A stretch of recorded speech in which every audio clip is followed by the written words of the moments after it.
जय श्री राम दोस्तों।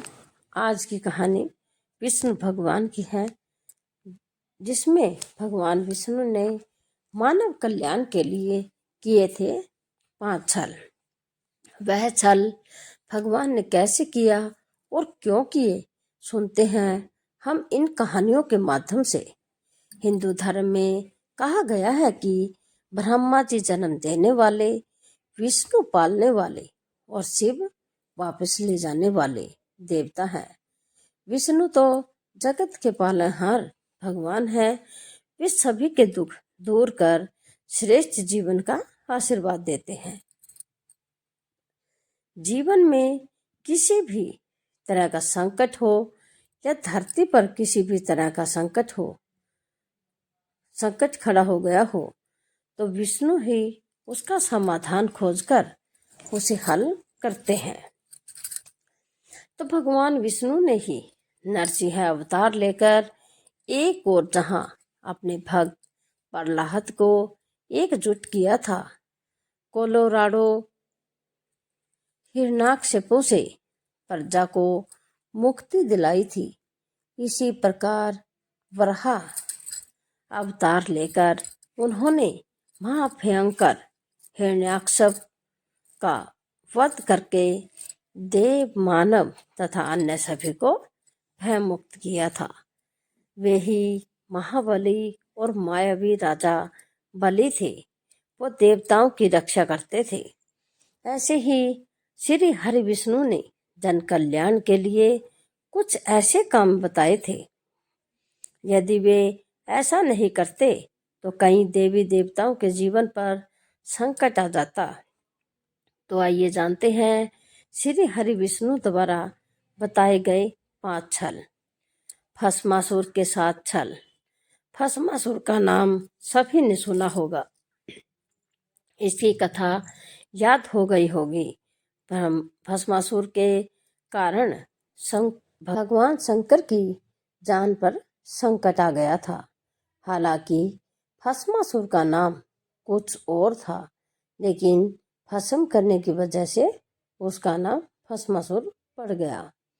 भस्मासुर एक महापापी असुर था। उन्होंने अपनी शक्ति बढ़ाने के लिए भगवान शंकर की घोर तपस्या की, उनके अमर होने की शोभा बढ़ाई। लेकिन भगवान शंकर ने कहा कि तुम कुछ और मांग लो। तब भस्मासुर ने महिमा मांगी कि मैं भी सिर पर हाथ रखूं, वह भस्म हो जाए। भगवान शंकर ने कहा तथास्तु। भस्मासुर ने इस पुष्प की शक्ति को ही धारण कर लिया। तब वह स्वयं शिवजी के सिर पर हाथ रखकर दौड़ते थे। शिवजी भी वहां से भागे और विष्णु जी की शरण में छुप गए। तब विष्णु जी ने एक सुंदर स्त्री का रूप धरकर भस्मासुर का चित्रण किया था। भस्मासुर शिव को भूलकर उस सुंदर स्त्री के मोहपाश में बंध गई। मोहिनी स्त्री रूपी विष्णु ने भस्मासुर को खुद के साथ नृत्य करने के लिए प्रेरित किया। भस्मासुर तुरंत ही मान गया। नृत्य करते समय भस्मासुर मोहिनी की तरह नृत्य करने का अवसर विष्णु जी ने उन्हें दिया। शक्ति और काम के नशे में चूर भस्मासुर ने नकल की और भस्मासुर को अपना ही प्राप्त किए वरदान से भस्म कर दिया। यहाँ छिपे थे शिव। भस्मासुर के बचने के लिए भगवान शंकर वहां से भाग गए। उनके पीछे भस्मासुर भी लगा।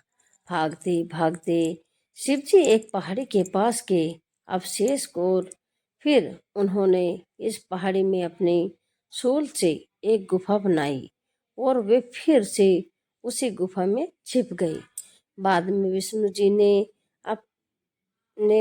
उनकी जान बचाई। ऐसा माना जाता है कि वह गुफा जम्मू से 150 किलोमीटर दूर त्रिकुटा की ढलान पर है। इन पलकों को देखने के से ही मन शांत हो जाता है। इस गुफा में हर दिन सैकड़ों की शांति में शिव भक्त शिव की पूजा होती है। वृंदा के साथ छल। श्री मध्यमा देवी भागवत पुराण जालंधर असुर शिव का अंश था, लेकिन उसका पता नहीं चला।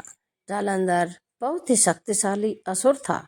इंद्र को परास्त कर जालंधर त्रिलोक का स्वामी बन गया था। यमराज भी मठाधीश थे। श्रीमद देवी भागवत पुराण के अनुसार एक बार भगवान शिव ने अपना तेज समुद्र में फेंक दिया और इसी से जालंधर उत्पन्न हुआ। ऐसा माना जाता है कि जालंधर में अपार शक्ति और उसकी शक्ति का कारण उनकी पत्नी वृंदा थी। वृंदा के पतिव्रत धर्म के कारण सभी देवी देवता मिलकर भी जालंधर को पराजित नहीं कर पा रहे थे।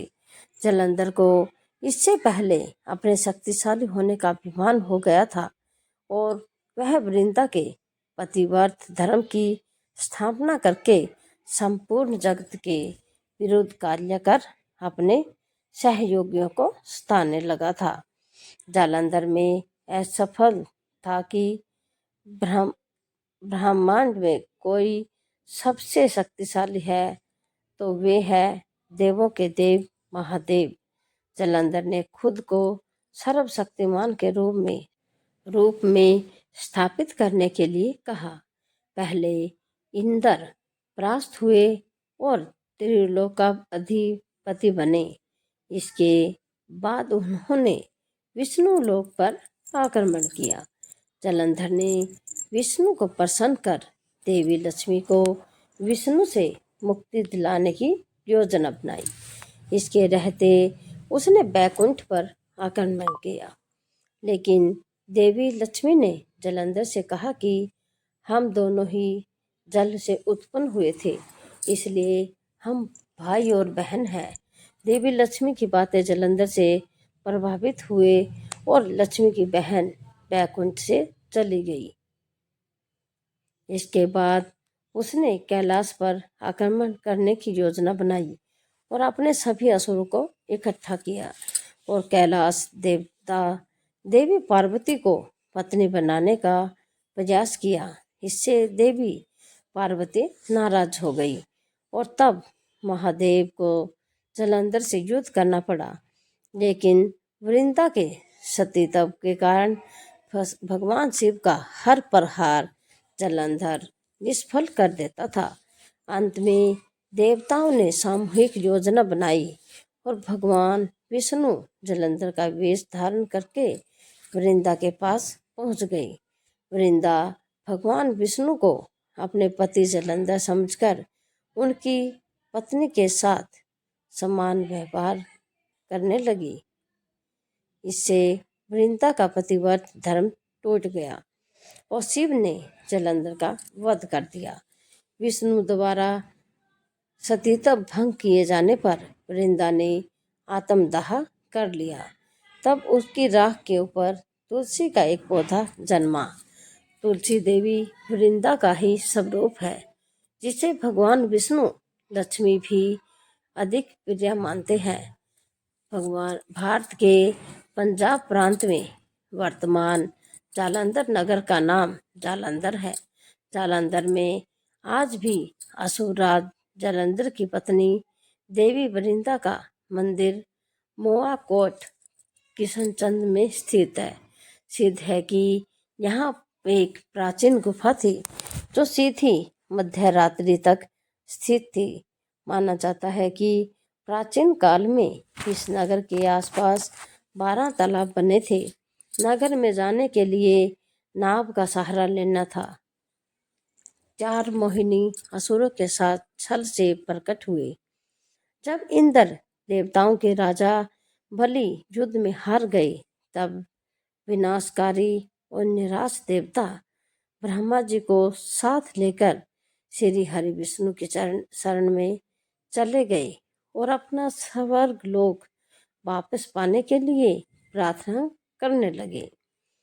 तो श्री हरि ने कहा कि आप सभी देवतागण देवताओं से मेल मिलाप कर लें और उनके सहयोग से मशाल चला और मथानी तथा वासुकी नाग को क्षीर सागर का मठ बना ले।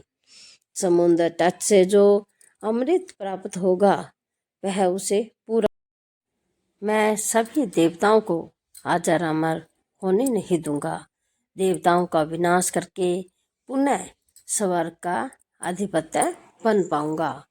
देवताओं के राजा इंद्र देवताओं के राजा बलि के पास गए और उनके सामने समुद्र मंत्र का प्रस्ताव रखा और अमृत की बात बताई। अमृत के लालच में ज्ञान दैत्य ने देवताओं का साथ देने का वचन दिया। देवताओं ने अपनी पूरी शक्ति स्थापित करके समुद्र तट पर पहुंचकर चेष्टा की, लेकिन उठा नहीं पाई। तब श्री हरि ने उसे समुद्र तट पर रख दिया। मंदराचल और मथानी एवं वासुकी नाग की युगल समुद्र तट पर मंथन का शुभारंभ कार्य किया। श्री विष्णु की नजर मथानी पर पड़ी, जो कि अंदर की ओर खसती चली जा रही थी। यह देखकर उन्होंने स्वयं कच्छप छोड़ अपनी पृथ्वी परमांचल पर्वत को रख दिया। प्रमुख समुद्र मंत्रों में लक्ष्मी, कौस्तुभ, पारिजात, सुरा, धन्वंतरी, चंद्रमा, पुष्पक, ऐरावत, पंचजनय, शंख, रंभा, कामधेनु, उच्चरभा और अंत में अमृत कुंभ अर्क शामिल है, जिन्हें लेकर धन्वंतरी जी आए। उनके हाथों से अमृत कलश लेकर दैत्य चले गए ताकि देवताओं से पूर्व अमृत पान करके वे अमर हो जाएं। देवताओं के बीच कलश के लिए झगड़ा शुरू हो गया और देवता विनाशक हो गए। श्री विष्णु अति सुंदर नारी का रूप धारण करके देवता और देवताओं के बीच पहुंचे और उन्होंने अमृत को समान रूप से ज्योति का प्रस्ताव रखा। देवताओं ने मोहित अमृत का कलश श्री विष्णु को दिया। मोहिनी रूपधारी विष्णु ने कहा कि मुझे भी डिवाइड का काम पसंद है, चाहे वह हो या अनुचित।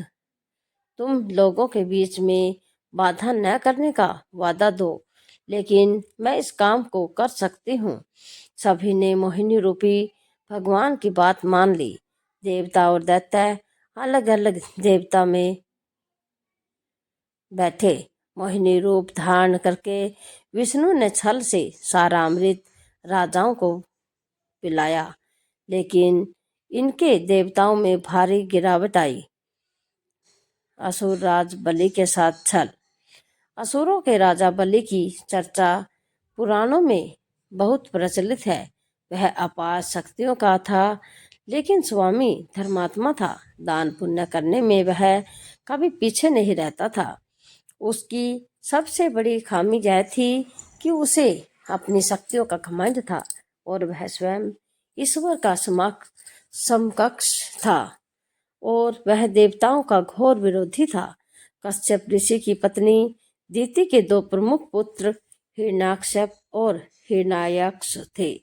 हिरण्याकश्यप के 4 पुत्र थे, अनु, अहलाद, भक्त प्रहलाद और अहलाद। प्रहलाद के कुल में विरोचन पुत्र राजा बलि का जन्म हुआ। राजा बलि का राज्य संपूर्ण दक्षिण भारत में था। उन्होंने महाबलीपुरम को अपनी राजधानी बनाया था। आज भी केरल में ओणम का पर्व राजा बलि की याद में ही मनाया जाता है। राजा बलि ने विश्व विजय की भूमि पर अश्वमेध यज्ञ किया था और इस यज्ञ को उन्होंने अपने सहयोगी के रूप में चारों ओर से आयोजित किया था। अग्निहोत्र में 98 यज्ञ ज्योतिषी शामिल थे और इस तरह उनके राज्य और शक्ति का विस्तार होता जा रहा था। तब उन्होंने इंद्र के राज्य पर शोध करने की सोची। इस तरह राजा बलि ने 99 यज्ञ की घोषणा की और वे सभी राज्यों और नगरवासियों को आमंत्रित किया। देवताओं की ओर से राक्षस और राक्षस होते थे। अंतिम वार्य कशिपु के पुत्र प्रहलाद और पुत्र राजा बलि के साथ इंद्र का युद्ध हुआ और देवता हार गए। तब संपूर्ण जम्बूद्वीप पर असुरों का राज हो गया। तब लिया गया वामन अवतार। वामन ऋषि कश्यप और उनकी पत्नी अदिति के पुत्र थे। वे आदित्यों में 12वें थे। ऐसी ही मान्यता है कि वे इंद्र के छोटे भाई थे और राजा बलि के सौतेले भाई थे। विष्णु ने इसी रूप में जन्म लिया था। देवता बलि को नष्ट करने में अशुभ थे। बलि ने देवताओं को यह करने के लिए इतनी भूमि ही दे दी थी। तब सभी देवता विष्णु के शरण में गए। विष्णु ने कहा कि वह भी उनका भक्त है, फिर भी वे कोई युक्ति सोचेंगे। विष्णु ने यही पर जन्म लिया और एक दिन जब बलि यज्ञ की योजना बनाई तब वे ब्राह्मण वेश में वहां दान लेने पहुंचे। उन्हें देखते ही शुक्र वेचाल्य की पहचान हुई। शुक्र ने उसे देखकर ही बलि से कहा कि हे विष्णु है, मुझसे बिना पूछे कोई भी वस्तु उन्हें दान मत करना। लेकिन बलि ने शुक्राचार्य की बात नहीं मानी और वामन के दान पर 3 पग भूमि दान दे दी। जब जल ठीक कर दिया गया सब दान, तब ब्राह्मण वेश में वामन भगवान ने दिखाया अपना विराट रूप। भगवान ने एक पग में भूमंडल नाप लिया और दूसरे में स्वर्ग, और तीसरे के लिए बलि ने पूछा कि तीसरा पग कहाँ रखूं। राजा बलि सोच में पड़ गए कि अब तीसरा पग कहाँ रखवाएं, और वह जमीन तो कम पड़ गई है। तो तीसरा राजा बलि ने कहा, इसमें तो कमी है, आपकी ही दुनिया बनाने की हुई। मैंने क्या कहा भगवान, अब तो मेरा सिर ही बचा है। इस प्रकार विष्णु ने अपने सिर पर तीसरा पैर रखा।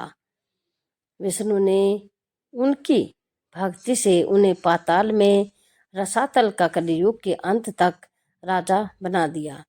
तब बलि ने विष्णु से एक और वैभवशाली वरदान प्राप्त किया। राजा बलि ने कहा था कि भगवान, यदि आप मुझे पाताल लोक का राजा बना रहे हैं तो मुझे प्रणाम करें कि मेरा साम्राज्य शत्रुओं से बचा रहे और आप मेरे साथ रहें। अपने भक्त के अनुरोध पर भगवान विष्णु ने राजा बलि के बिना निवास में रहने का संकल्प लिया। पातालपुरी में राजा बलि के राज्य में 8 पहर भगवान विष्णु सशरीर विराजमान होकर अपनी रक्षा करने लगे और इस तरह बलि निश्चित हो सोता था। वे संपूर्ण पातालपुरी में शुक्राचार्य के साथ एक नई धर्म राज्य की व्यवस्था संचालित होती है। माता पार्वती के साथ छल। माना जाता है कि बद्रीनाथ धाम का भी भगवान शिव और पार्वती का विश्राम स्थान हुआ करता था। यहाँ भगवान शिव अपने परिवार के साथ रहते थे, लेकिन श्री हरि विष्णु को यह स्थान इतना अच्छा लगा कि उन्होंने इसे प्राप्त करने के लिए योजना बनाई। पुराण कथा के अनुसार सतयुग में जब भगवान नारायण बद्रीनाथ आए तब बद्री यानी बेर का वन था और यहाँ भगवान शंकर अपनी अर्धांगिनी पार्वती के साथ मजे से रहते थे। एक दिन श्री हरि विष्णु बालक का रूप धारण कर जोर जोर से रोने लगे। उनके रुदन से माता पार्वती को बड़ी पीड़ा हुई। वे अवलोकन की इस होड़-बीड़ वन में कौन सा बच्चा रो रहा है, यहाँ कहाँ से आया और इसकी माता कहाँ है। यही सब माता को औषधि पर लगा आई।